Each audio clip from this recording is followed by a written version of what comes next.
Oh, hey there, and welcome to Crochet Therapy. I'm Barbara, your host for this episode of Morning Coffee and Crochet. And this is our Wip Wednesday edition of the Morning Coffee and Crochet. And so I'm going to put some lips on because they have disappeared. I don't know if this is even going to help. Yeah, it's helping a little bit. There we go. Now I'm ready for the day, right? Do you ever feel that way? You're not ready for the day, really, until you put lipstick on? I don't know.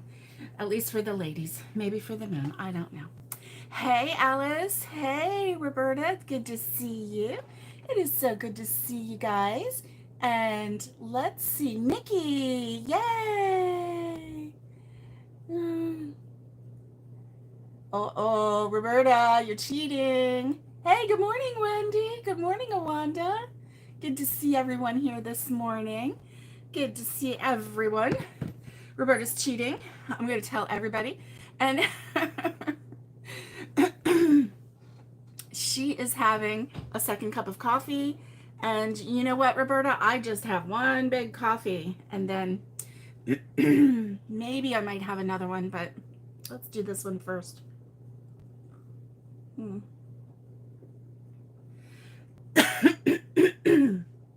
I have to be careful because I have been getting choked up lately. So I'm going to pull this down just a little bit. Just a little bit. There we go. There we go. So I've been getting, excuse me, a little choked up. Let's see what I can put right here. There we go. How about that? How's that? Is that giving us a little something to look at? Yes, it is. So, and let's see, what is this? This can go. Let's redecorate while I'm here. Oh my goodness. This can go right here next to the goat, or maybe I'll put the goaty goat right here. There we go. So she can be seen a little better. And here is the whale, which is super cute, but super large and kind of hard to spot, but you can see her. And so happy Wip Wednesday to everyone. Wip, Wip, Wip Wednesday. And it's good to see you. I'm so excited to see everyone. I gotta tell you, I'm exhausted today. Yesterday, let's see, we left the house at 5:30 in the morning and we got home. It was close to 8 p.m. I'm not sure the exact time, but it was close to 8 p.m. I know, Alice. I know. And my cubby is starting to fill up again, not because I've bought any yarn, because I have not. That is one thing that is this organizing this yarn by color in totes has really helped me. I'm kind of surprised myself, but it's allowing me to see exactly how much yarn I actually have. And I have a ton. So I'm not, I'm not wanting to, I know, fill it with stuffies. I need to do that. I do. That would be a really cute thing, wouldn't it? Yeah. So, having all of that yarn categorized by type. So I have all of the, hey, good morning, Catherine. Good morning, Nikki. Did you hear me say good morning to you earlier? I don't know if you did, but good morning. And good morning, Catherine. It's good to see you. And I don't know if, I'm pretty sure I shared this, but I put all the cotton in a different kind of tote. So much yarn, I know. And Alice, if we can get it out of the bags, it helps, let me tell you. But I am such a bag person that every time I go somewhere, I take a bag. So I'm stopping that trend. I'm trying to. And I'm taking a tote. So the blanket that I'm currently working on is in a medium-sized clear tote that I've been putting my yarn in. And so it's an extra one that I had.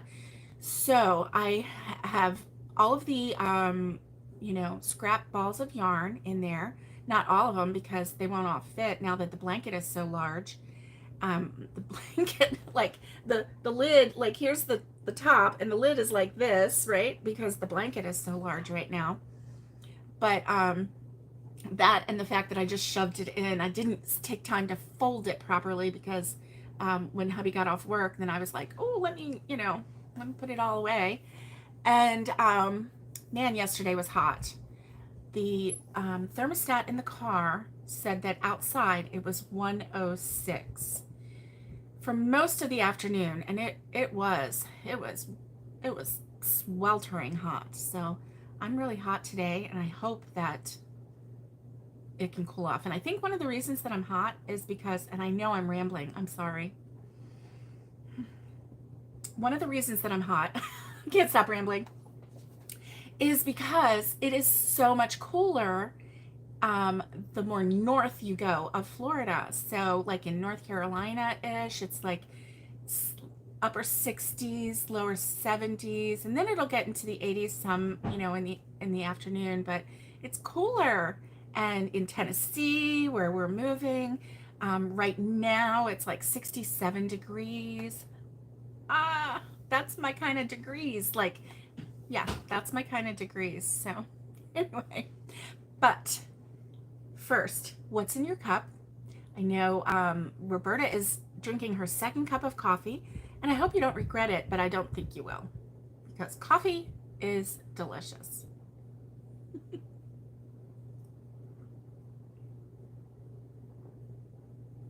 I'm having to be, hey, Elaine, good to see you. I am having to be very careful because last night I got a little bit choked up, and 2 nights ago I got choked up, and then last week I had a really, really scary choking incident, and where I was doing the, you know, so I'm having to like focus a little bit more. Alice is having a big coffee. Elaine, so glad to catch you live. I am so glad you're here too. Yay. So glad to catch you too. So, a while ago, when I was in, well, that was actually in July. So it was a couple months ago. I talked to you about going to Joanne and with my sister-in-law, and we found some really, really cute things. And so I also had a Granny Square book, and I know that Robin found it online, or maybe she went to her local Joanne. But I wanted to share this with you again because it is such a great book. It's the Granny Square Source Book. And I just kind of wanted to go a little slower than maybe what I did before, just to share. And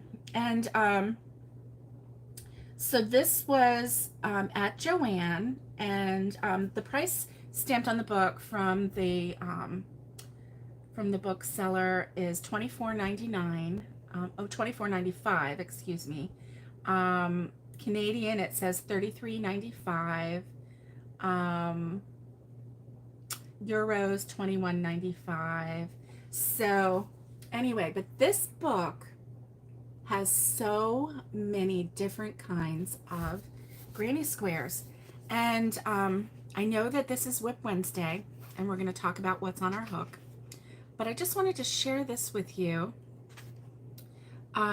because they have so many stitches,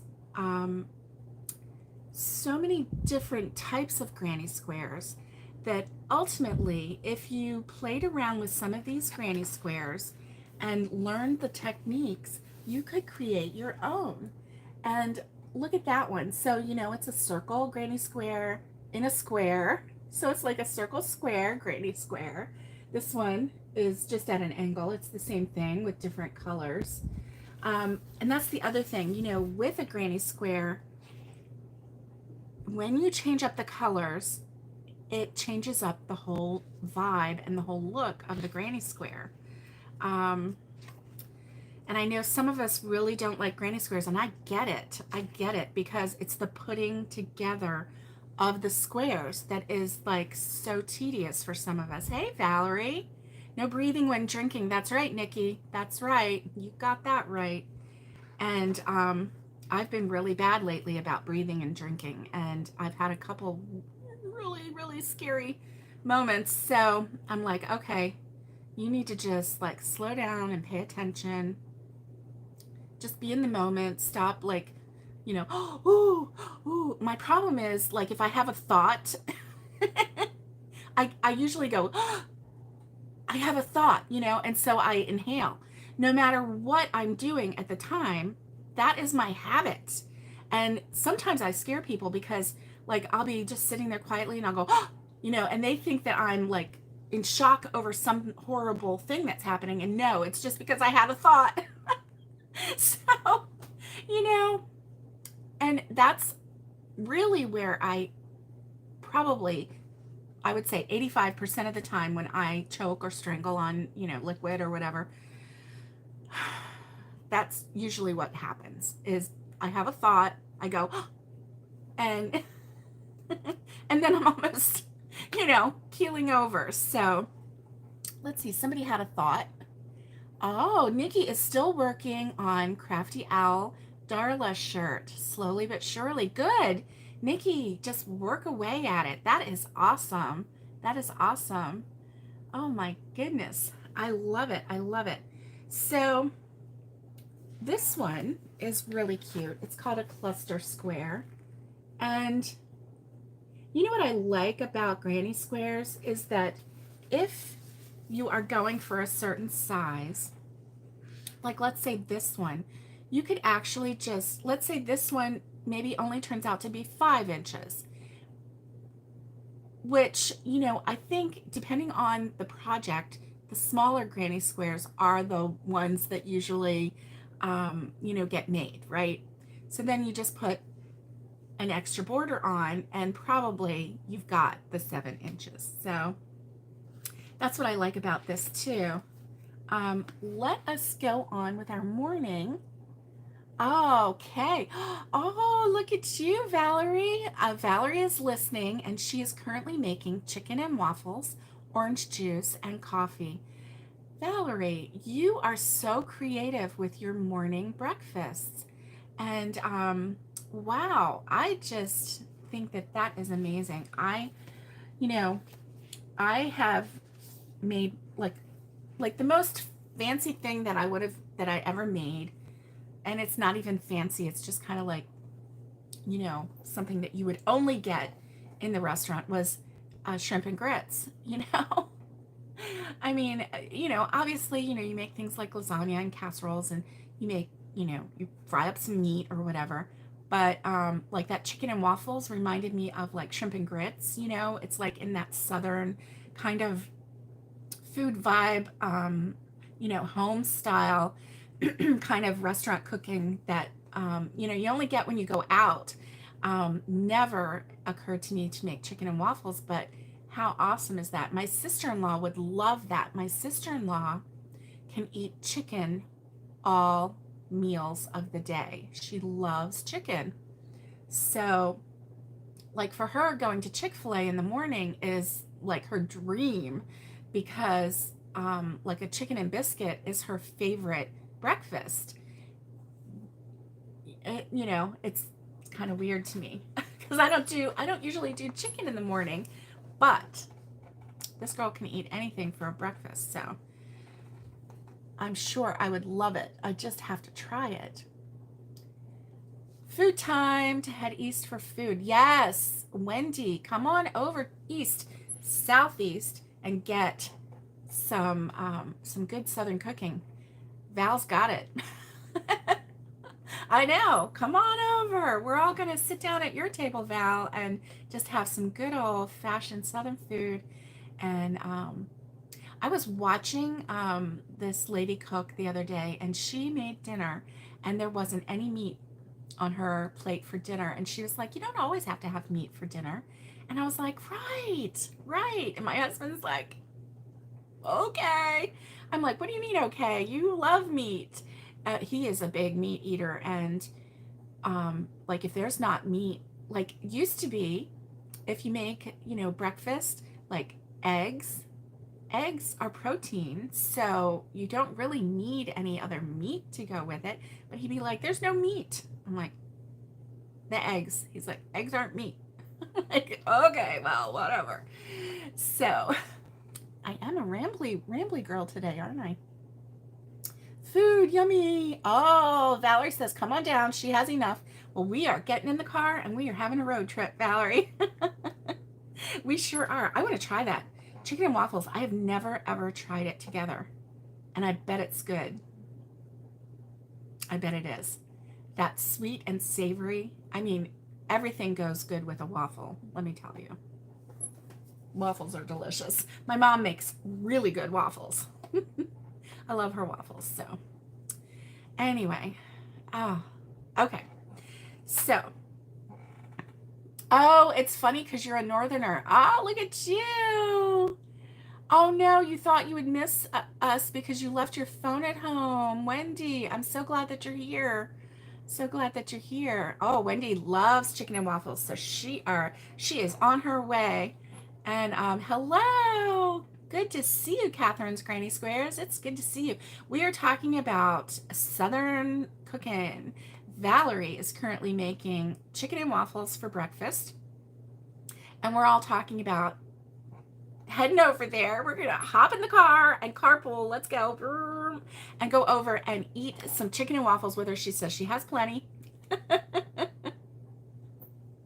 course, for some of us, it's going to take hours to get there. Those chicken and waffles are going to be gone by the time we get there. So we will just have to just live vicariously through her. When Valerie says she's a northerner, she's not even a southern girl. So anyway, she said that's what's so funny. But you know what? You don't have to be a southerner to learn how to cook good southern food, and apparently you have, because that's some good cooking right there. So lately I have been doing some southern cooking too. I've been like really into beans, like getting the dried beans and just cooking them up and making cornbread. I made cornbread. It's only the second time that I have made cornbread on my own with a recipe, not like a box mix, right? Okay, so I've made cornbread all my life, but I use a box mix. I've always done that, right? I don't mind it, but I am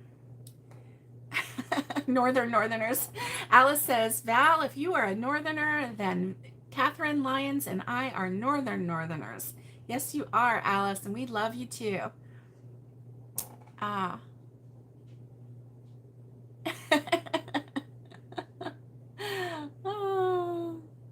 yes.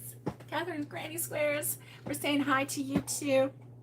And Catherine, I was just talking about Granny Squares. So I have this book and I really, really like it. I have not made anything in it yet. And I know today is Wip Wednesday. We are, oh, you're from the South. You're in Florida. Nice. Elaine. Woo woo. And so Elaine, I didn't ask you, I don't think I asked you before, but what part of Florida are you from? If you don't mind sharing. If you do, then that's okay. Cottage Flower Square, Peacock Feather Puff. See, the thing is, like with this one doesn't appeal to me, but mostly because of the colors, right? But if you change up those colors, you are going to get a totally different vibe. Yes.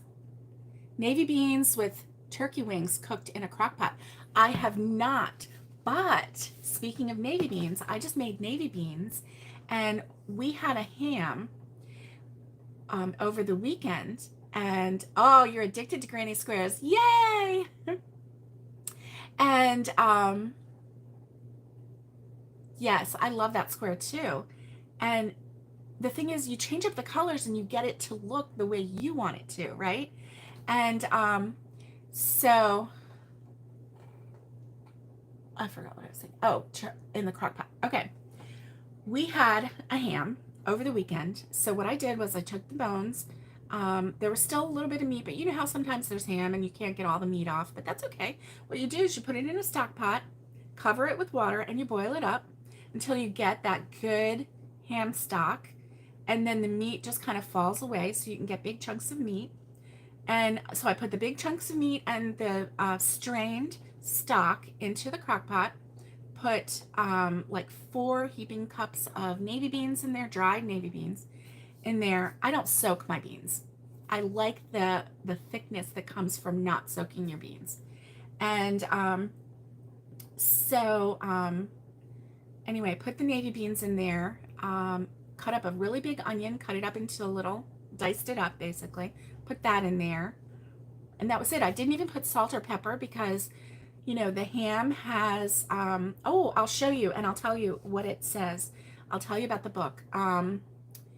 And so we just cooked those beans overnight. By the morning, they were ready. Oh my gosh, they were ready. And I cooked them on low. But it was so good, so good. It just needed a little salt and pepper. I was surprised because I thought, well, you know, the ham is salty. Maybe that's why I didn't put any extra salt while it was cooking, right? But then when it's all done, you can add to taste the salt and the pepper. And it was just so good with cornbread. And only the second time I've made cornbread in an iron skillet with just a recipe. And it was good. It was good. This recipe was different. It called for sour cream and 1 cup of creamed corn in the recipe too. And it only had the cornmeal, and it was the cornmeal mix that has the flour and cornmeal already mixed in it.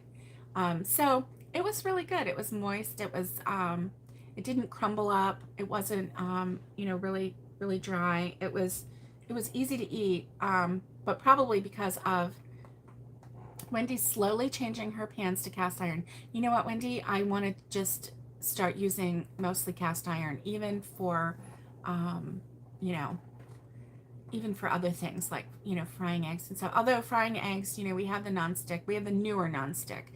And so that makes it easy too. But yeah. Oh, yeah. Cast iron pans are the way to go. Okay. Elaine says she's on the Alabama-Florida line. Oh, okay. If you walk across the street, you're on Alabama, a small hill town in Laurel Hill. Okay, cool.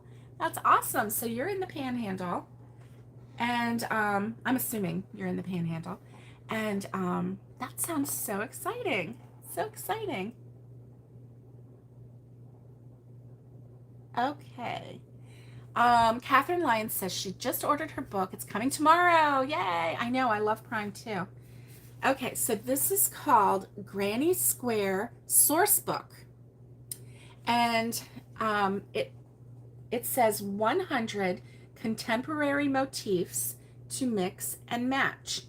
And it is by Meteor Books. So there's not an author. It's probably more like a collection of granny square patterns. And so it was put out by this,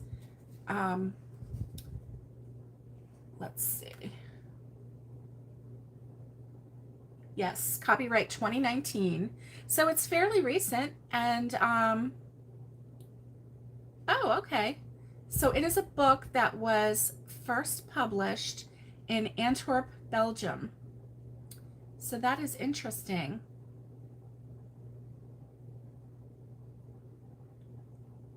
Okay, a catalog record for this book is available from the Royal Library of Belgium.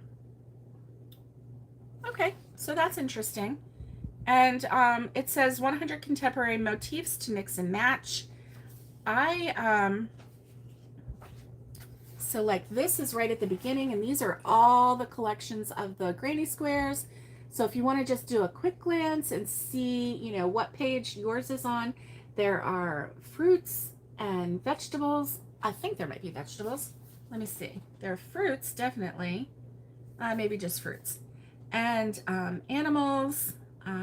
There's a giraffe, a hippo, zebra, elephant, lion. There are pretty ones. There are ones that I would say are very standard. There's one that's called X marks the spot. It's really interesting. It's an interesting pattern, but they did that one all in. There is no cow. However, probably you would use the same pattern.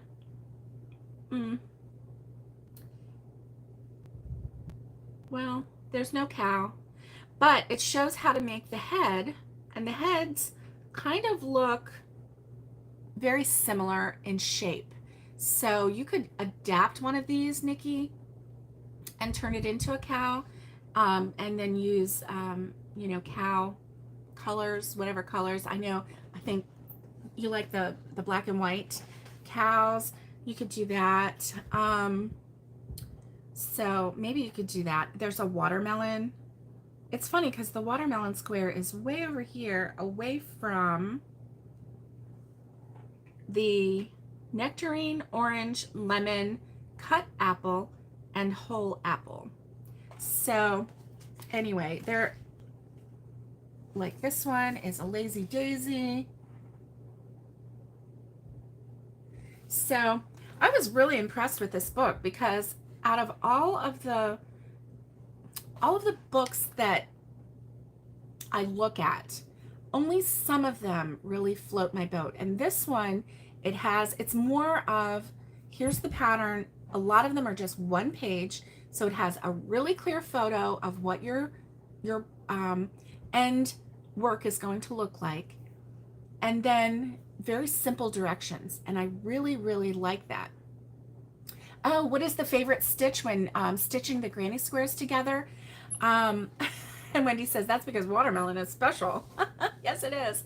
Well, so I have done, in the past, I was very, hey, Lori, you snuck in on me. I see you. I didn't see you before. And it's good to see you. Good morning. And so in the past, I made a cross granny square, and I made a blanket, and I just whip stitched it together. So that totally bored me. I have it 3/4 of the way done, and I stopped because I was just over it, right? So CCL is in the house, crazy cousin Lori, and but one of my favorite ways to stitch them together is to just crochet it together. And yes, it has a ridge, I don't care. Or to use the technique that Krista from The Secret Yarnery uses with her mile a minute, putting her mile a minute together. And so that is where, you know, you are crocheting, but you are, like, you have a border on one. Let's say your border is either white or black or gray or whatever. So you have a border already crocheted on one, whatever you're going to do, like the, you know, the standard granny square, like the set of 3 clusters, right? And so then in between, you would connect it, and then you would do a set of 3 on this side, and then connect it. You would crochet it together. So it's being held together by the chain 1 that's in between the clusters of 3. And so I really like that. You know why I like it? Because it's fast. And because I'm crocheting. I really don't like to sew things together. I want to crochet them together. So anyway, I haven't come up with exactly what I'm going to crochet these together as. I might just do, you know, just a crochet up with the ridge. I might do that. I don't mind a ridge, right? And it kind of gives a little border, almost like a shadow box border around them. I don't mind that. But I may do more of a, of a Krista type border. So somebody asked a question about this. Let me see. Oh, Wendy, you think you have this book? Yes. The more you use the cast iron, the better it is. That's right. That's right. That's what I like about it. And my mom has some cast iron that is very well loved, and for a long time, like some of it, you know, going on 50 years or more, I don't know. And so they're very well loved, and yeah, they are smooth, and nothing will stick to them, and it's just really good. Yep. Yep. And I think I still have the cast iron skillet that my son got from my mom. I don't know how it got over here, but she gave him a cast iron skillet, and I think when they moved, they didn't bring it, or they didn't take it with them, and by accident or by design, I don't know. But anyway, every time I use it, and if I take a picture, look, I made cornbread, my son's like, quit rubbing it in my face, you have my pan. I'm like, well, if I have it too much longer, I'm going to keep it because this is a good pan. Oh, if it made it to the new house anyway, you need to organize. Oh, yes. So you can see what needs to be replaced. Yeah. I know, you poor thing. After your house fire, you had a lot of work to do and a lot of replacing, and you lost a lot of yarn too. And I just felt so bad for you. Let's see. When are you going to start putting together the granny squares that you send? It's going to be an interesting blanket. I know.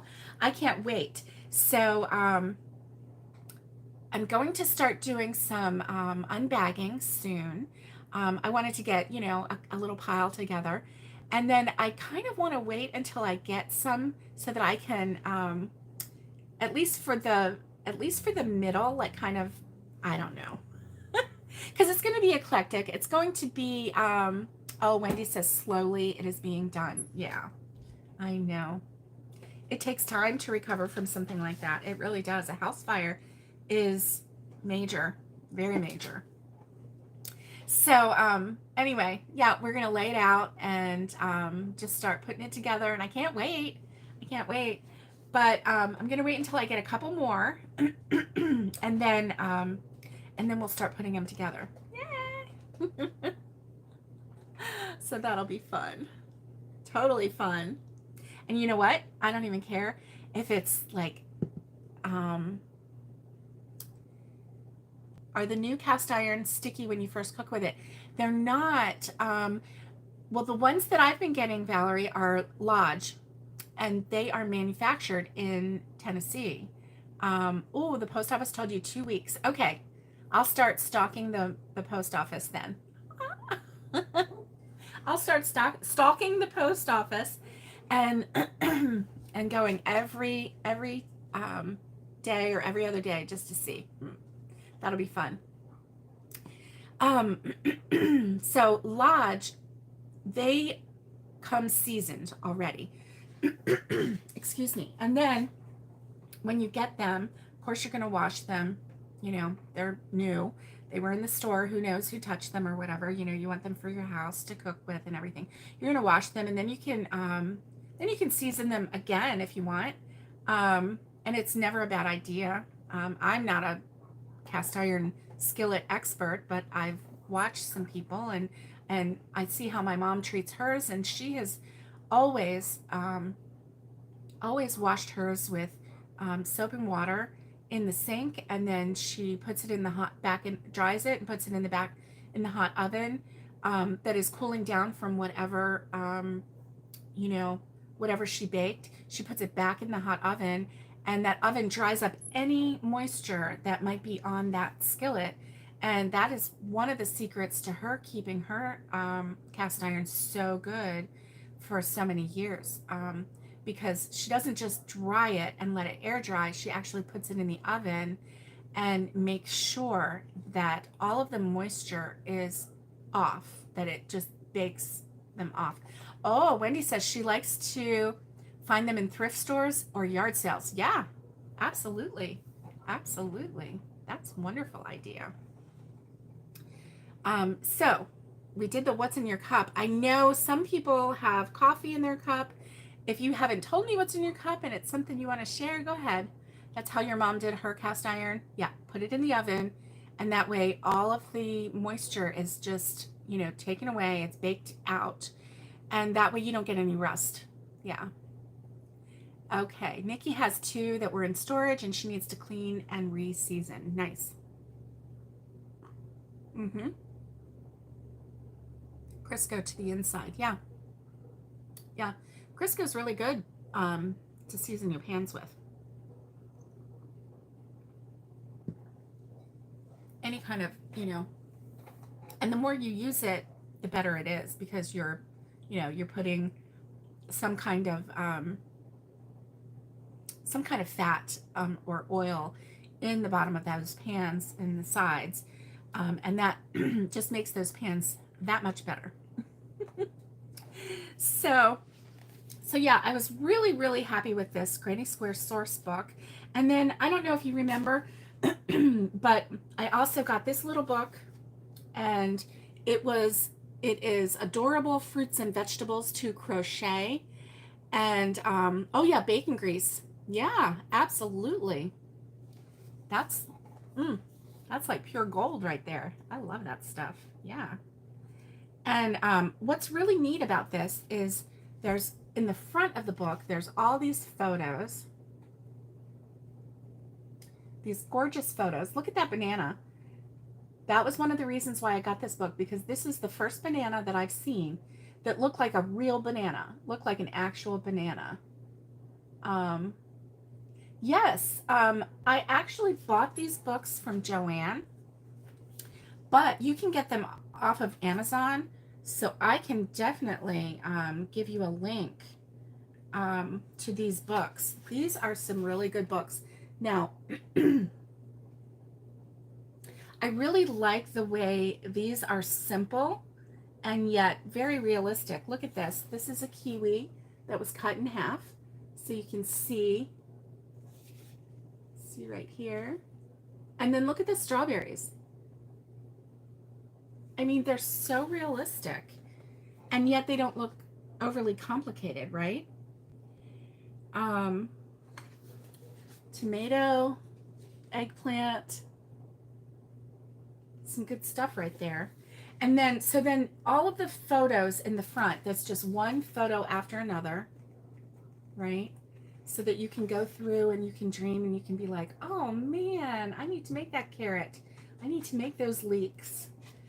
And that kind of a thing. Oh, I heard a little thing on the window, but I don't think it was no, it was Rosie outside. She won't let a squirrel get up on the porch, so there's no squirrel looking at me in the window.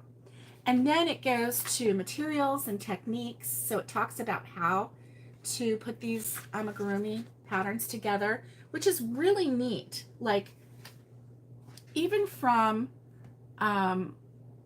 you know, crocheting in rows, decreases, increases. Where do I put the crochet hook? I have never seen this. Where do I insert the crochet hook? Unless indicated otherwise, always insert the hook from the front to the back. And so then it talks about like how to do the front loop only, how to do the back loop only, where to insert the hook. These are techniques, like basically how to crochet, right? And then it talks about assembly. It gives you the abbreviations. It's really, really interesting. Oh, you're on your second pot of coffee. Oh no, it is 3 16-hour shift and you are dragging. Oh my, oh my. You can't find your cup, your straw, so you had to use a cup. Yeah. So then it goes into the patterns. And so here's the apple, and, you know, and not all of them have their photos because, you know, they gave a good photo in the front. Here's the pear and the clementine. So, you know, it's really interesting. Now, I did look in here to see if there was now there is a pumpkin. Now this one has the little ridges. That's interesting. to see if there was something like, you know, like a squash or something like that. I do like this pattern a little better. Like, look at the pear.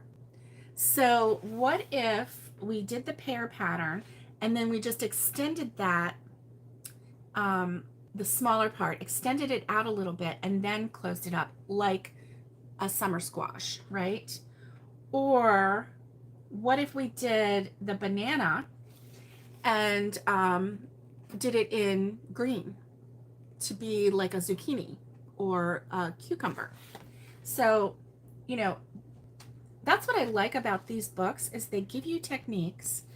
They show you how to make these, and then you can adapt them into whatever it is that you are wanting to make. So let's see. Roberta said, I got the body done on the cuddle doll, but y'all know me, I'm changing up the feet to make booties. Yes, you got to do the booties. I hear you. I hear you. Make it your own. Definitely. Definitely.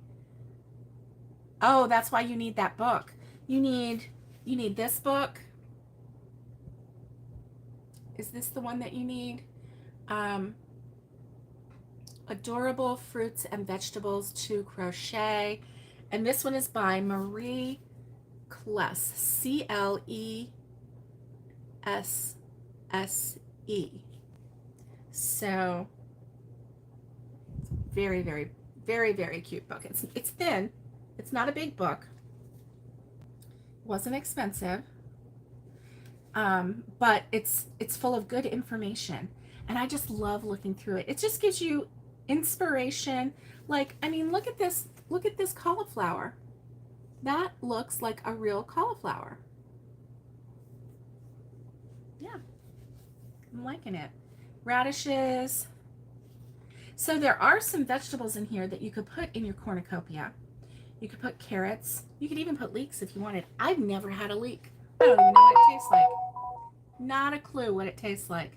Cauliflower, radishes, peas.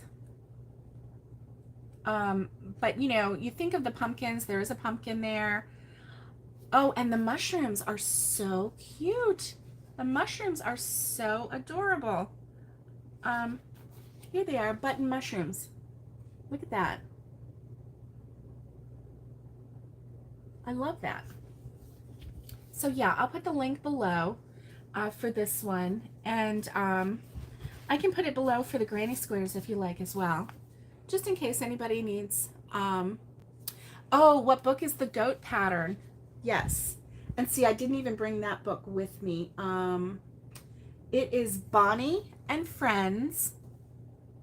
Bonnie and Friends. I knew I should have brought that book out. Bonnie and Friends. Let me see if I can find it really quick. I don't know if I can. I will post that link below as well. It's Bonnie and Friends. And I got that one from Joanne. And that one I really like as well. I mean, those animals were, like, I was driven to finish this one before I came back to Florida because I was so concerned that if I got back here, Bonnie the cow and Friends. Thank you, Alice.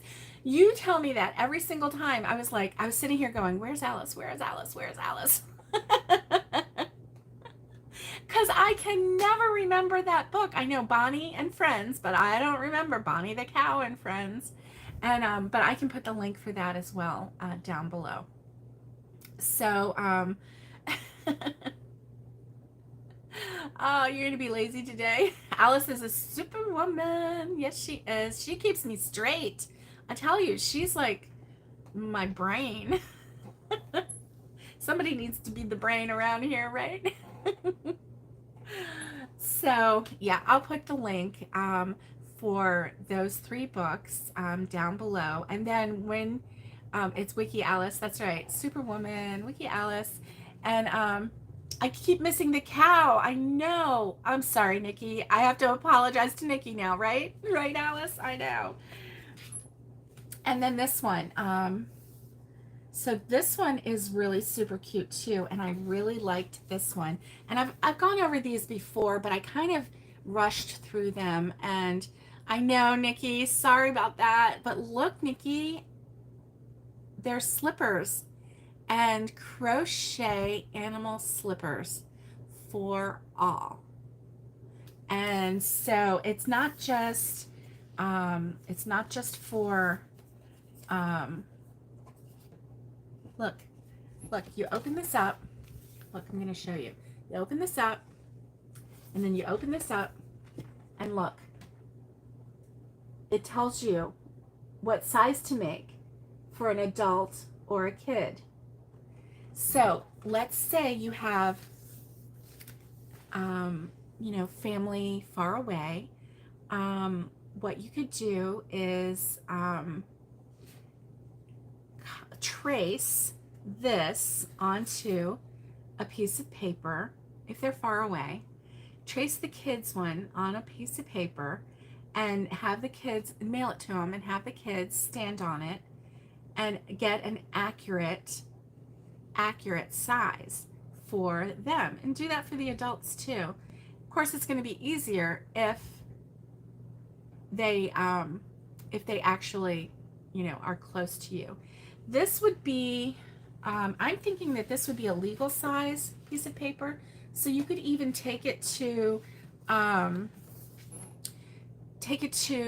Staples or one of the other places. Yeah. Oh, you can print those out online? What? You can print these out online? Oh my. So that's good. So you could send it and have your family print it out, and then they could did you already make a cow, Nikki? Did you already make a cow one? I wouldn't be surprised if you did. So, and then they could give you a very accurate, very accurate sizing. So that way you would know what to do. But these are really cute. Let me see if they have a cow. The other thing that I like about this book, so sorry to digress, but it has this in the front, which is really amazing, right? But then on the back, look at the back.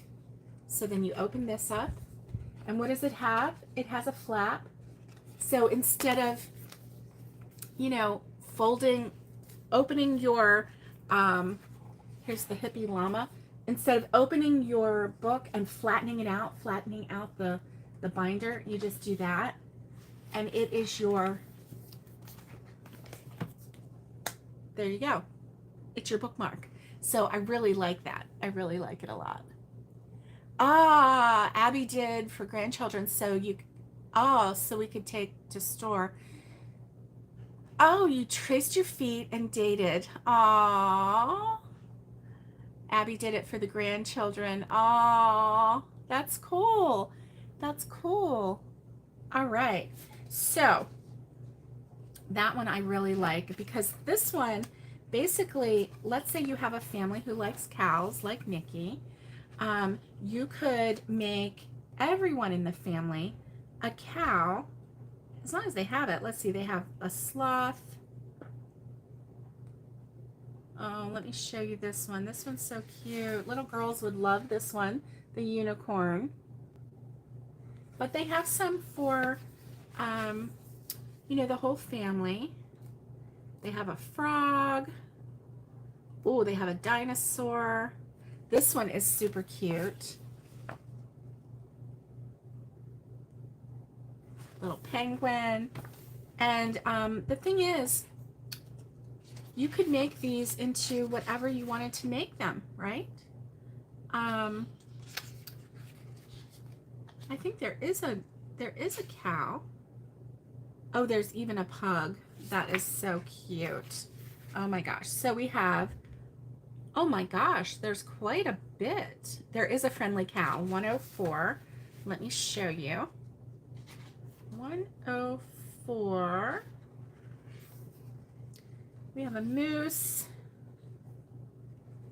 And no page numbers. No page numbers. Oh, here we go. 99.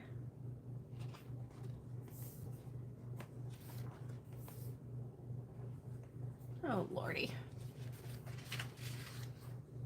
Here we go. This one is super cute. Here we go.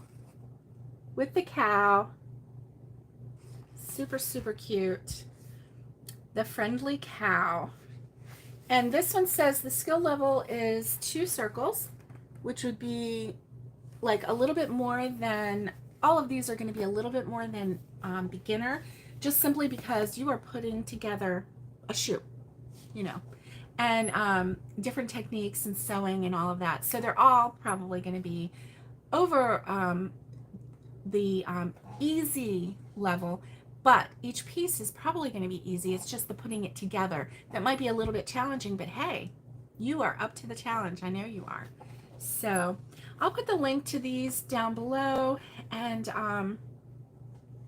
also the Bonnie the Cow and Friends,